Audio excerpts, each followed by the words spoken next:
आज एक ऐसा कार्यक्रम है जिसमें दुनिया में एग्रीकल्चर सेक्टर में जिन्होंने सविशेष काम किया है, ऐसे 7 देश, इजराइल है, इटली है, यूएसए है, यानी 7 देश आज गुजरात के इस कार्यक्रम में भागीदार हैं। ये अपने आप में हम कृषि को कहां ले जाना चाहते हैं उसका एक उत्तम उदाहरण है। यह ऐसा कार्यक्रम है जिसमें गुजरात बाहर से करीब 2000 किसान आज इस समारंभ में मौजूद हैं, जो गुजरात बाहर से आए। गुजरात बाहर से ये हमारा पहला प्रयास है। कृषि के क्षेत्र में इस प्रकार का इनिशिएटिव लेने का ये हमारा गुजरात का पहला प्रयास है, जिसमें देश और दुनिया को जोड़ने की हमारी कोशिश। और पहले प्रयास में गुजरात समेत 11 स्टेट्स, 11 स्टेट उसके भागीदार बने। मैं स्वागत करता हूं तमिलनाडु के प्रतिनिधियों का। Those who have come from Tamil Nadu, at least clips so people can understand this is Tamil Nadu here. Madhya Pradesh, Bihar, Chhattisgarh, Rajasthan, Punjab, Andaman Nicobar, उस छोर से भी किसान आए हैं। महाराष्ट्र,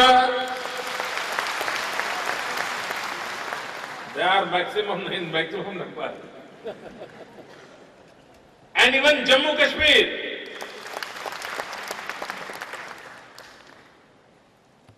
ये अपने आप में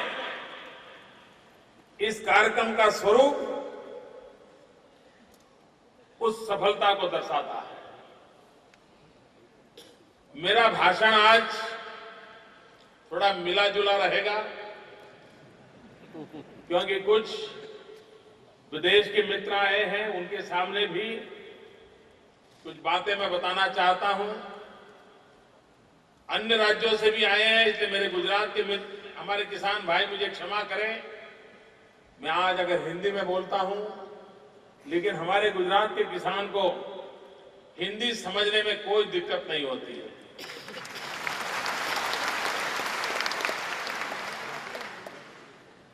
वो भली भांति हर बात समझ लेता है। Ladies and gentlemen, it gives me great pleasure to be in this convention. Such conventions are not common. It is a very special occasion. This convention is a rare gathering of agriculture producers, machinery manufacturers, experts, scientists, and technocrats. I'm glad to know that during the convention, you are going to analyze and explore the possibilities of betterment in the agri sector. It will be definitely benefit us in Gujarat. In addition, I'm sure the deliberations of this convention will also help the larger world community in finding better ways for agri sector. There could not have been a better place than Gujarat to deliberate these issues. Gujarat has developed into a very interesting laboratory and landscape in agriculture sector in the last decade. Again, the national average growth rate of 2 to 3%, Gujarat's agriculture has grown at 10% for more than a decade. From a rain-dependent agriculture, we have moved to agriculture dependent on irrigation water. From groundwater exploration, we have moved to surface water sufficiency. From subsistence farming, we have moved to cash cropping. From wastage of irrigation water, we have moved to micro irrigation. From overdose of chemicals, we have devised soil health cards for scientific inputs. The income of our farmers has gone up 7 times in this decade. From a neglected sector, our agri sector has moved to a focused sector. And this convention is an example of that. Otherwise, it would not have been organized as a part of Vibrant Gujarat Global Investor Summit. We are doing this because this sector is important and we know we can do even better. We want to do much better in terms of farm mechanization, increasing productivity, building agri-infrastructure, and finally, a value addition, preservation, packaging, and marketing. Moreover, the present globalized environment also needs a holistic approach to farming and all related activities. Strengthening of the forward and backward linkages between agriculture and industry has also become a prerequisite. Friends, you are aware that agri sector is very important for the humanity. It is not only important for feeding us today, but also for feeding in a manner that we remain healthy. Moreover, we have to find ways which enable agri-prosperity in a manner that our natural resources like land and water are not overexploited. For a country like India, this sector is even more important. Agriculture is the backbone of the Indian economy. It occupies a prominent position in Indian policy making, not only because of its contribution to GDP, but also because a large proportion of the population is dependent on this sector. Around 60% of the Indian population depends directly on agriculture. Friends, in the last decade, Gujarat has emerged as one of the most progressive states of India, be it on the industrial front or the agricultural front. Gujarat continues to make rapid progress in industry, contributing 17% of the country's industrial output. At the same time, Gujarat has also changed the way in which agriculture is seen in the country.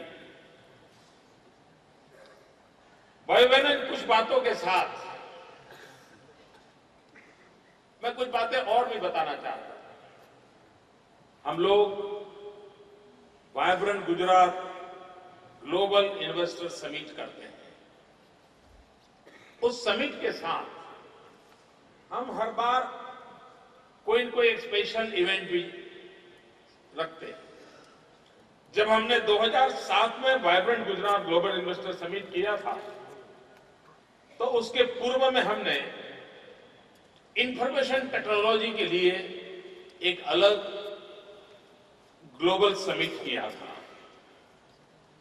जब हमने 2009 में and 2011 में vibrant summit किए तो दोनों समय हमने knowledge को आधार बना करके यूनिवर्सिटीज के साथ, नॉलेज पार्टनर के साथ राउंड टेबल कॉन्फ्रेंस करके उस हमारे इन्वेस्टमेंट समिट को एक नया रूप दिया था। जब हम 2013 में जनवरी महीने में vibrant Gujarat global investor summit करने जा रहे हैं, तब हमने सोचा कि इस वर्ष उसी वाइब्रेंट समिट के हिस्से के रूप में पहले हम एग्रीकल्चर सेक्टर को ध्यान में रखते हुए एक dedicated vibrant summit for agriculture sector करें, और उसी का परिणाम है कि आज हम सब बैठ करके एक एग्रीकल्चर सेक्टर में हम क्या कर सकते हैं उसका विचार विमर्श करने जा रहे हैं। हमारे देश में इस प्रकार का पहला ये इनिशिएटिव है जो किसी राज्य ने लिया, और इसकी सफलता को देखते हुए, क्योंकि इसको हमने ज्यादा हाइप नहीं की थी, बड़ा लो प्रोफाइल शुरू किया था। ये आज इतना बड़ा समारोह हो रहा है, अब तक अखबार में इसके संबंध में एक लाइन भी नहीं छपी, टीवी में भी कोई खबर नहीं आई। उसके बावजूद भी 11 प्रदेश और हजारों की तादाद में किसानों का यहां होना, 7 देशों की पार्टनरशिप होना, ये अपने आप में कितना मेटिकुलसली साइलेंटली इस काम को हमने ऑर्गेनाइज किया होगा, कितना महत्व दिया होगा, इसका आपको अंदाज आ सकता है। और इसकी सफलता को देखते हुए मैं आज आप सबको बताना चाहता हूं कि दुनिया में सबसे बड़ा एग्रीकल्चर फेयर इजराइल करता है, और हर 3 वर्ष में एक बार करता है, और दुनिया के 100 से अधिक देश इजराइल के उस काम में जुड़ते हैं।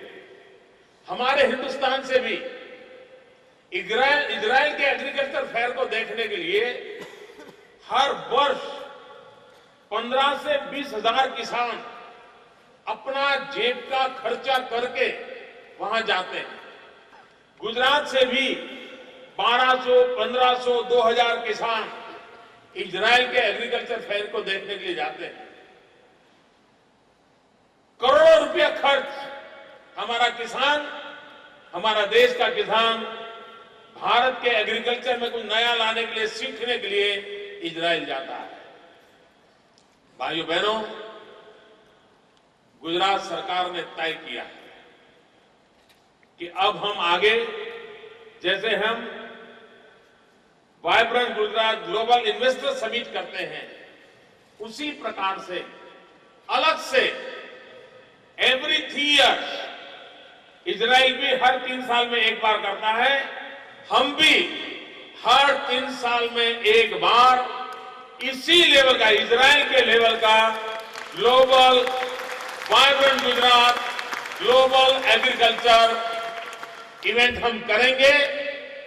और उसमें कृषि के क्षेत्र में दुनिया में जितने नए संशोधन हुए हैं, दुनिया में जितनी नई प्रगति हुई है, हर 3 वर्ष में एक बार इसी महात्मा मंदिर में किसानों के लिए मैं मेला लगाऊंगा, और हिंदुस्तान भर के किसान कृषि क्षेत्र में हम कैसे आगे बढ़े। हमारे देश में कुछ मान्यताएं बन गई हैं, गुजरात ने उन मान्यताओं को बदलने में बहुत बड़ा योगदान दिया। हमारे देश में खेती तो ऐसी होती है, भाई 1 एकड़ में इतना ही पैदा होता है, नहीं भैया ये ज्वार किया तो ज्वार के बिना कुछ हो नहीं सकता है। ऐसी एक निराशा की मानसिकता घर कर गई है। हमने गुजरात के एक्सपीरियंस से देखा है कि हमारे यहां आज से 10 साल पहले मान्यता यही थी। एक जमाना था जब माना जाता था कि उत्तम खेती, मध्यम व्यापार और कनिष्ठ नौकरी, ये कहावत हर घर में थी हमारे यहां। लेकिन धीरे धीरे स्थिति क्या बनी? किसान के परिवार में अगर 3 बच्चे हैं तो बाप सोचता है ये जो होनहार बच्चा है, पढ़ा लिखा अच्छा समझदार है, उसको बोलो कहीं सरकार में बाबू बन जाए। ये दूसरा थोड़ा ठीक है, चलो उसको कोई न कोई छोटी मोटी दुकान लगा दो, पान का ठेका लगा दो, व्यापारी में लगा दो, काम कर लेगा। ये जो बुद्धू बचा है घर में, तीसरा कम क्षमता है, चलो उसको खेती के काम में लगा दे। यानी घर में भी ये सोच बन गई थी कि भाई कृषि से कुछ निकलने वाला नहीं है, पेट भरने वाला नहीं है, घर चलने वाला नहीं है, छोड़ो यार, कृषि की तरफ इन्वेस्टमेंट करने की जरूरत नहीं है, जो बच्चा कम क्षमता वाला है उसी को उसमें लगा दो। ये सोच बन गई थी किसी जमाने में। भाइयों बहनों, हमने बेड़ा उठाया है। जो सदियों पहले हमारे पूर्वज कहते थे, अगर उत्तम से उत्तम कोई काम है तो खेती है, कृषि है, हम फिर से एक बार उसको पुनः प्रस्तावित करना चाहते हैं कि हिंदुस्तान जैसे देश में अगर उत्तम से उत्तम करने जैसा कोई काम है तो खेती है। और मैंने देखा अभी कई किसान भाई बहनों को मुझे सम्मानित करने का अवसर मिला। बहुत कम किसान उसमें ऐसे थे जो 50-55 से ऊपर की उम्र के थे। अधिकतम किसान नौजवान थे, धोती कुर्ते में नहीं थे, सर पे पगड़ी वाले नहीं थे, जींस का पैंट पहना हुआ। यानी नौजवान कृषि की ओर आकर्षित हुआ है, कृषि में नया प्रयोग करना चाहता है, उसने कृषि को महत्व दिया है। इसका जीता जागता उदाहरण हमने अभी अपने मंच पर देखा है।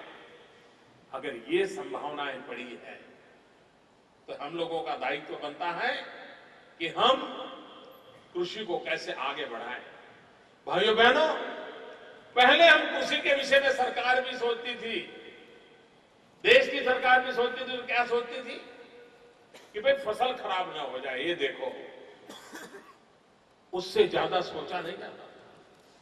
भारत सरकार का कोई एग्रीकल्चर डिपार्टमेंट होता है, राज्य सरकार का कोई एग्रीकल्चर डिपार्टमेंट होता है, कोई एग्रीकल्चर यूनिवर्सिटी होती है, एग्रीकल्चर इकोनॉमिक्स होता है, एग्रीकल्चर इंजीनियरिंग होता है, एग्रो इंफ्रास्ट्रक्चर होता है, एग्रो फंडिंग होता है। इन सारे विषयों का हमारे देश में चर्चा में ही नहीं था। जिसका डिपार्टमेंट है वो डिपार्टमेंट अपने ऑफिस चला रहा है। यूनिवर्सिटी वालों को लगता था कि हमें बीएससी एग्रीकल्चर बच्चे पैदा कर करके छोड़ देने, बस ये सब टुकड़ों में ही चलता था। गुजरात सरकार ने सबको एक करने का, एक प्लेटफॉर्म पर लाने का प्रयास किया। हमने कृषि महोत्सव के माध्यम से कृषि क्षेत्र की जितनी विधाएं हैं, जितनी शक्तियां, जितनी सोच है, जितने अनुभव है, जितनी आशाएं हैं, सबको जोड़ने का एक काम किया और एक नया विश्वास पैदा किया। और सरकार एक कैटलिक एजेंट के रूप में, एक उद्दीपक की तरह उन सबके बीच में जुड़ी। और जुड़ने का परिणाम यह हुआ कि देश कृषि विकास 3% से आगे नहीं ले जा रहा है। गुजरात जैसा प्रदेश जो कुदरत पर जीता है, जिसके पास नदियां नहीं है, उस गुजरात ने पूरा 1 दशक 10% से भी ज्यादा कृषि विकास दर करके दुनिया के लोगों को भी अचंभे में डाल दिया। इजराइल की खेती का बहुत बड़ी तारीफ होती है, लेकिन इजराइल के कौंसिल जनरल ने जब ये सुना अभी मंच पे कि गुजरात 10% है तो उनको आश्चर्य हुआ। यानी इजराइल के लोगों को भी सरप्राइज हो रहा है कि गुजरात कैसे 10% पहुंचा है। भाइयों बहनों, गुजरात अगर पहुंच सकता है तो हिंदुस्तान भी पहुंच सकता है। और भाइयों बहनों, हमने सपना देखा। अगर हम सपना देखें तो स्थितियां बदली जा सकती हैं। हम सबको याद है, यहां जो जिनकी आयु 55-60 साल हुई होगी, उन सबको पुरानी कथाएं याद होगी। हमारे देश में पेट भरने के लिए नेहरू के जमाने में PL 480 गेहूं विदेश से लाना पड़ता था। पंडित नेहरू के जमाने में हिंदुस्तान को पेट भरने के लिए हिंदुस्तान में अन्न पैदा नहीं होता था, अन्न बाहर से लाना पड़ता था।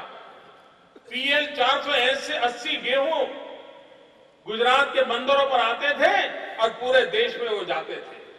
सरकार की आधी मशीनरी इस बात में बिजी रहती थी कि बंदरों पर माल कब पहुंचेगा, वो माल कब उठाया जाएगा, उस माल को हिंदुस्तान के कोने कोने कैसा पहुंचाया जाएगा। सरकार की आधी मशीनरी उसी में लगी रहती थी। वो दिन हिंदुस्तान ने देखे हैं, आजाद हिंदुस्तान ने देखे हैं। लेकिन एक लाल बहादुर शास्त्री आए और लाल बहादुर शास्त्री ने मंत्र दिया, जय जवान जय किसान। और लाल बहादुर शास्त्री ने हिंदुस्तान के किसानों को कहा कि मेरा देश कृषि प्रधान हो, मेरे देश के किसानों में इतना दम हो और हिंदुस्तान को पेट भरने के लिए दुनिया की ओर देखना पड़े, यह स्थिति मुझे मंजूर नहीं है, हमने कुछ करना चाहिए। उन्होंने हिंदुस्तान के किसानों का आह्वान किया और भारत के किसानों ने लाल बहादुर शास्त्री के एक शब्द पर अपना जीवन लगा दिया और अन्न के भंडार भर दिए। मेरे देश के किसान ने रात दिन पसीना बहाया, हिंदुस्तान के अन्न के भंडार भर दिए और उसके बाद इस देश को पेट भरने के लिए कभी विदेशों से कुछ लाने की जरूरत नहीं पड़ी। ये काम मेरे देश के किसानों ने किया है। यही जमीन, यही पानी, यही पद्धति, लेकिन सही नेतृत्व मिला तो देश का किसान खड़ा हो गया और देश के अन्न भर दिए, अन्न के भंडार भर दिए। भाइयों बहनों, क्या हम अपना ही पेट भरने के लिए पैदा हुए हैं क्या? मेरे किसान भाइयों बहनों, 11 राज्य के किसान मेरे सामने बैठे हैं। मैं गुजरात जैसे एक छोटे से राज्य का मुख्यमंत्री, आपका सेवक, मैं आपके दिलों में एक प्रश्न उठाना चाहता हूं। मैं आपसे आह्वान करना चाहता हूं, क्या हिंदुस्तान का किसान सिर्फ अपना ही पेट भरने के लिए पैदा हुआ है? नहीं। क्या हिंदुस्तान का किसान सिर्फ हिंदुस्तानियों का पेट भरने के लिए पैदा हुआ है? नहीं। भाइयों बहनों, मेरे देश का किसान सपना देखे, पूरा हिंदुस्तान सपना देखे कि हम पूरे यूरोप का पेट भरने की ताकत रखते हैं। पूरे यूरोप का हम इतने आगे बढ़े कि यूरोप के लोगों को चावल चाहिए, गेहूं चाहिए, सब्जी चाहिए, हिंदुस्तान के किसान पर निर्भर रहना पड़े। हिंदुस्तान का किसान जब तक भेजे नहीं तब तक उसको पेट न भर पाए। इतनी ताकत हमने दिखानी चाहिए, सपना देखना चाहिए। हम पूरे यूरोप को खाना दे सकते हैं, पूरे यूरोप को खिला सकते हैं। ये सपना देख करके हमने हमारे एग्रीकल्चर सेक्टर को आगे बढ़ाना चाहिए और उसके लिए देश में जो करना पड़े, जो नीतियां लानी पड़े, वो लानी चाहिए। अगर हम मरते मरते यही रहेंगे, नहीं चलो यार अपना घर चल जाए तो ठीक है, तो फिर प्रगति नहीं होगी। प्रगति तब होती कुछ नया करने के इरादे हो, तब होती। लाल बहादुर शास्त्री ने हिंदुस्तान का पेट भरने की ताकत तो दे दी, अब समय की मांग है और इस वाइब्रेंट गुजरात के समिट से, इस एग्रीकल्चर समिट से हम एक ऐसा संकल्प लेकर के जाएं कि हम पूरे यूरोप को फीड कर सकें। हम पूरे यूरोप का राइस बाउल क्यों नहीं बन सकते? हम पूरे यूरोप का वेजिटेबल बाउल क्यों नहीं बन सकते? हम पूरे यूरोप का व्हीट बाउल क्यों नहीं बन सकते? बनने का सामर्थ्य इस देश के किसानों में है। सपना वो देखना चाहिए और अगर उस सपने को लेकर के पूरा करना है तो हमने एग्रीकल्चर में टेक्नोलॉजिकल चेंज लाना पड़ेगा। हमारी पुरानी परंपराओं को बदलना पड़ेगा। फ्लड इरिगेशन से निकलना पड़ेगा, माइक्रो इरिगेशन की ओर जाना पड़ेगा। और मैं कुछ साल पहले एग्रीकल्चर फेयर में इजराइल गया था और मैं विश्व के लोगों के सामने मैंने एक प्रेजेंटेशन रखा था कि गुजरात क्या सोचता है। और उस प्रेजेंटेशन का मेरा जो सेंट्रल आइडिया था, मैंने कहा था हमने तय किया है पर ड्रॉप मोर क्रॉप,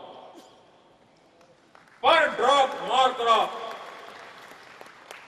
एक एक जल बिंदु से, एक एक टीपा भर पानी से हम अनाज पैदा करना चाहते हैं। कोई बूंद पानी की हम गंवाना नहीं चाहते। हर बूंद से कुछ न कुछ पैदावार करना चाहते हैं। पर ड्रॉप मोर क्रॉप का सपना हमने संजोया है।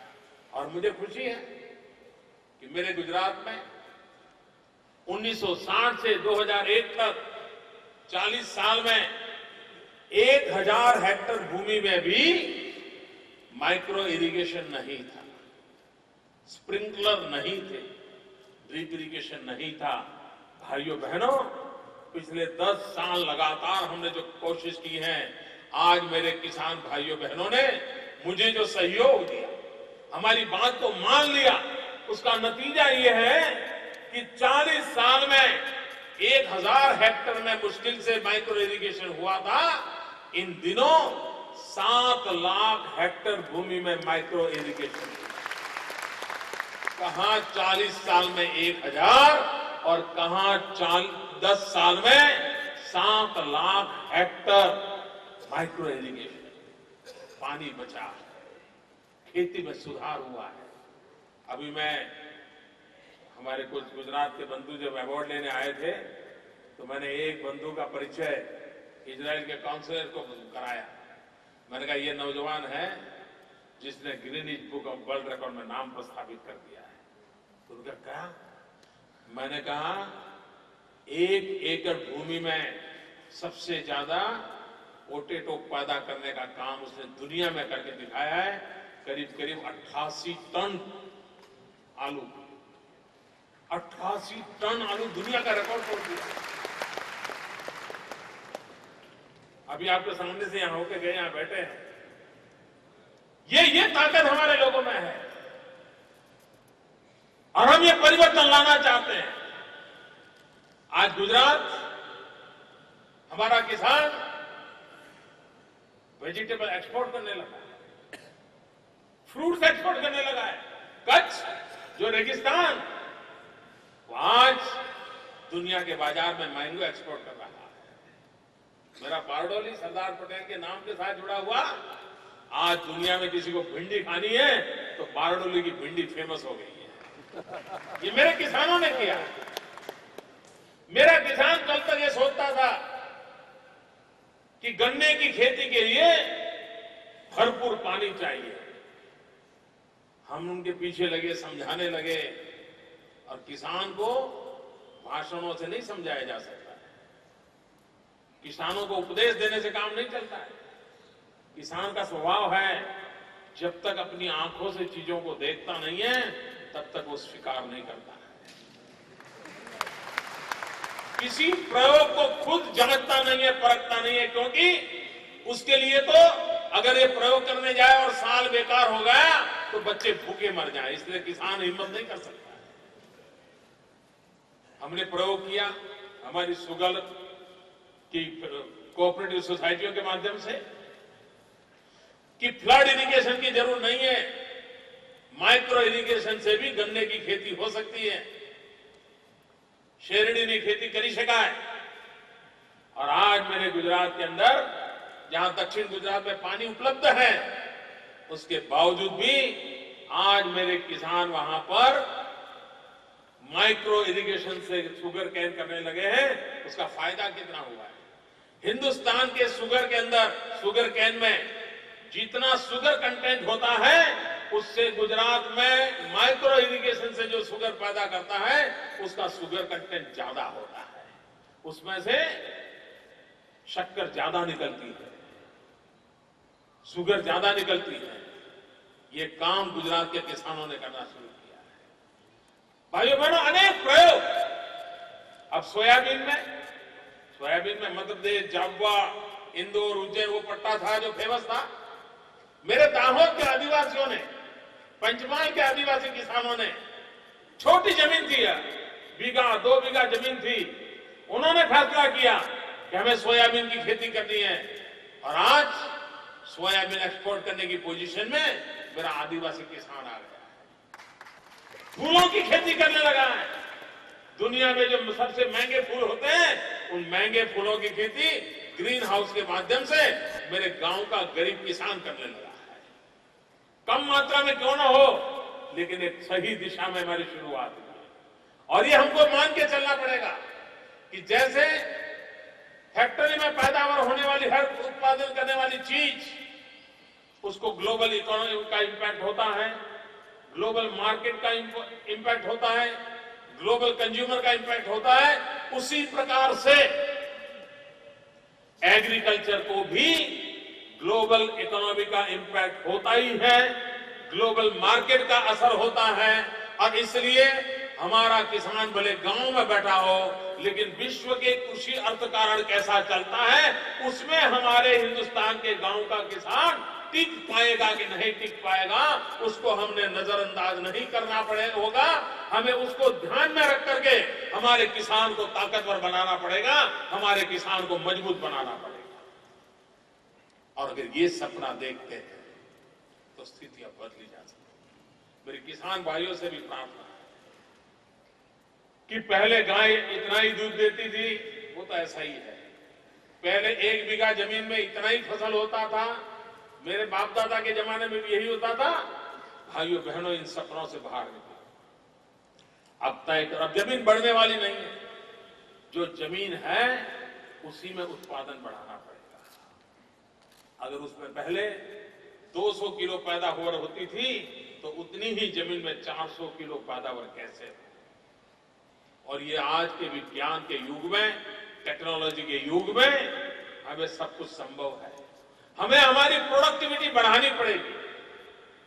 और उसमें हमने एक प्रयोग किया सॉइल हेल्थ कार्ड का। सॉइल हेल्थ के कार्ड के कारण आज हिंदुस्तान में नागरिकों के पास भी अपना हेल्थ कार्ड नहीं है।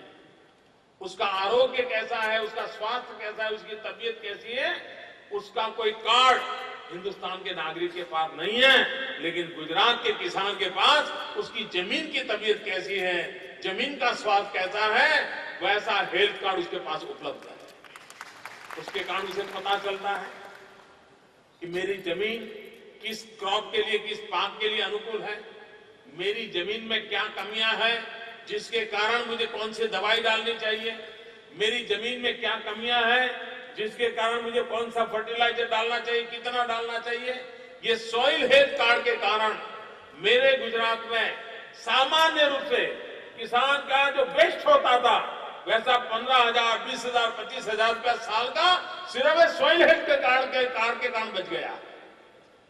भारत सरकार ने भी गुजरात की तर्ज पर हिंदुस्तान के सभी किसानों को सॉइल हेल्थ कार्ड देने का तय किया है। वो कब दे पाएंगे मैं नहीं जानता हूं, वो कहां फंसे रहते हैं सबको मालूम है।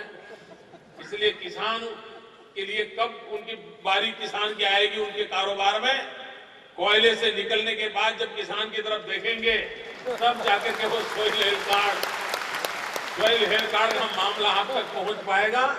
अभी तो वो कोयले में फंसे पड़े हैं और देश का भी पता नहीं, मुंह काला हो रहा है, पता नहीं कब बचेंगे हम उससे। लेकिन भाइयों बहनों, दिल्ली भले कोयले में डूबा हो, हम तो किसान में डूबे हुए हैं। हमारे लिए किसान सब कुछ है, हमारे लिए गांव सब कुछ है। हमारा किसान प्रगति करे, हमारा सपना है, उसी को लेकर के हम आगे बढ़ रहे हैं। और इसलिए जिस प्रकार से उत्पादन में बदलाव, उसी प्रकार से आवश्यकता है जो पैदावार हुई है उसका रखरखाव। जमाना ऐसा था कि किसान को घर में कोई अवसर हो, बेटी की शादी करवानी हो, जमीन बेचने जाता था तो कोई लेने वाला नहीं मिलता था। बेचारे को 3 जगह 4 जगह हाथ पैर जोड़ने पड़ते थे। यहां तक कहना पड़ता था ठीक है आधे पैसे दे दो, लेकिन जमीन ले लो, बेटी की शादी करवानी है। आज हमने गुजरात में स्थिति पैदा की है कि बहुत बड़ी गाड़ी लेकर के, कोट पैंट टाई पहन करके कोई जमीन लेने आता है तो किसान अपनी खटिया पर बैठे बैठे कह देता है आज मेरा मूड नहीं है, अगले मंगल को आए, आज मैं जमीन नहीं देना चाहता ना, कह देता है। ये मिजाज लाया जा सकता है, किसान की ताकत लाई जा सकती है। कल लोग उसको जमीन कम पैसों से लेने के लिए मजबूर करते थे, आज किसान तय करता था कि इससे कम जमीन नहीं मिल सकेगी, जाओ। और मेरा गुजरात का किसान तो व्यापारी भी है, वो यहां अगर 50 बीघा जमीन बेचता है तो उसके आधे पैसों में 200 बीघा जमीन दूर खरीद लेता है। इसलिए दूर की जमीन का भी दाम बढ़ता चला जा रहा है। मेरे किसान की ताकत बढ़ रही है। पहले उसकी जमीन से बैंक से लाख रुपया भी नहीं मिलता था, आज उतनी जमीन से बैंक से वो 1 करोड़ रुपया कर्ज ले पा रहा है। जमीन के दाम बढ़ने से किसान की ताकत बढ़ी है। भाइयों बहनों, जो लोग झूठ फैलाते हैं, जो लोग गुजरात को बदनाम करने की दिन रात कोशिश करते हैं, मैं उनको चुनौती देता हूं। ये गुजरात अकेला राज्य हिंदुस्तान में ऐसा है कि जहां कृषि विकास भी हुआ, औद्योगिक विकास भी हुआ, हमारे यहां इंडस्ट्रियल डेवलपमेंट भी हुआ, एग्रीकल्चर डेवलपमेंट भी हुआ। आमतौर पर अगर इंडस्ट्रियल डेवलपमेंट होता है तो कृषि की जमीन घटती है, लेकिन गुजरात एक ऐसा प्रदेश है कि जहां इंडस्ट्रियल डेवलपमेंट भी बढ़ा और कृषि योग्य भूमि में भी 37 लाख हेक्टेयर भूमि के इजाफा हुआ। 37 लाख हेक्टेयर जमीन ज्यादा कृषि योग्य हमने बनाई है। हमने किसान को ताकतवर बनाने का काम किया है। भाइयों बहनों, झूठ बोलने से खेत में पैदावार पैदा नहीं होती है। आप इंसान को गुमराह कर सकते हो, लेकिन फसल में पैदावार में बदलाव नहीं ला सकते हो। हमारा सपना है एग्रीकल्चर सेक्टर में बदलाव लाना। भाइयों बहनों, आज यही समिट, मेरी वाइब्रेंट समिट होती है तो इतनी संख्या नहीं होती, कम होती है, लेकिन उसकी तस्वीर पहले पेज पर बहुत बड़ी छपती है, क्योंकि उसके अंदर बहुत बड़े बड़े उद्योगकार आते हैं। लेकिन उससे भी महत्वपूर्ण मेरे लिए ये समिट है। ये मेरे लिए सबसे महत्वपूर्ण समिट है। भले जिनकी तस्वीर कभी टीवी पे दिखती नहीं होगी, जिनका नाम अखबार में नहीं आता होगा, जिनकी तस्वीर अखबार पर छपती नहीं होगी, ये मेरे फार्मर, मेरे किसान यहां है। यही मेरे देश की ताकत है, यही सच्ची ताकत है। और इसलिए हमने इस वाइब्रेंट समिट को किया है। और इसी के भरोसे हम कृषि क्षेत्र में टेक्नोलॉजी लाना चाहते हैं, हम कृषि क्षेत्र में एजुकेशन लाना चाहते हैं, हम कृषि क्षेत्र में ह्यूमन रिसोर्स डेवलपमेंट को लाना चाहते हैं। मैं भाइयों बहनों, देश भर के किसान पुत्रों को कहना चाहता हूं, हम गुजरात के अंदर इजराइल साथ मिलकर के एक ऐसी इंस्टीट्यूशन का निर्माण करना चाहते हैं कि जिसमें कृषि में ग्रेजुएशन करने के बाद पोस्ट ग्रेजुएशन और पीएचडी करने के लिए वो गुजरात आए। इजराइल के साथ मिलकर के हम ऐसे इंस्टीट्यूट खड़ी करेंगे और उसको प्रैक्टिकल फार्मिंग के साथ सारी चीजें सिखाएंगे और उसको पीएचडी की डिग्री इजराइल की यूनिवर्सिटी से दिलवाएंगे। ऐसी एक इंस्टीट्यूट का जन्म हम आने वाले दिनों में गुजरात में करना चाहते हैं। एक संशोधन के क्षेत्र में ये काम देश को करना चाहिए था, लेकिन दिल्ली क्या करेगा पता नहीं, और हम उसके लिए इंतजार करके नहीं बैठ सकते। हम गुजरात में करना चाहते हैं और मेरी आज ही इजराइल के लोगों से वो आज फाइनल रूप में आ गई है। आने वाले दिनों में उसका फैसला करके हम देश और दुनिया के लिए एक नया नजराना देंगे। मैं फिर एक बार इस महत्वपूर्ण कार्यक्रम को, गुजरात के इस महत्वपूर्ण योग अभियान को आज मैं प्रारंभ कर रहा हूं।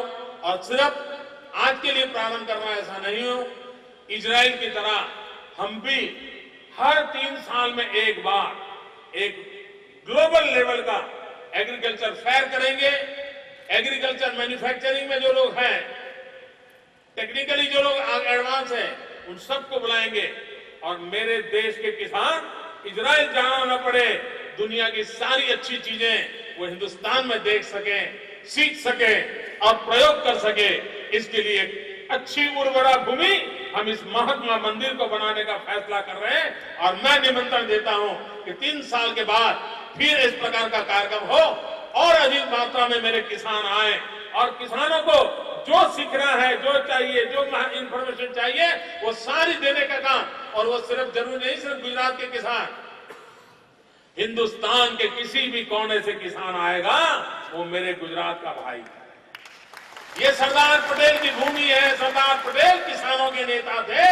सरदार पटेलों की उस विरासत को हम निभाएंगे और उस विरासत के आधार पर हिंदुस्तान के हर किसान का गुजरात पर अधिकार है, सरदार पटेल पर उसका अधिकार है, तो गुजरात पर भी उसका अधिकार है। वो काम हम करके देंगे। इसी एक अपेक्षा के साथ आप सबको मेरी बहुत बहुत शुभकामनाएं।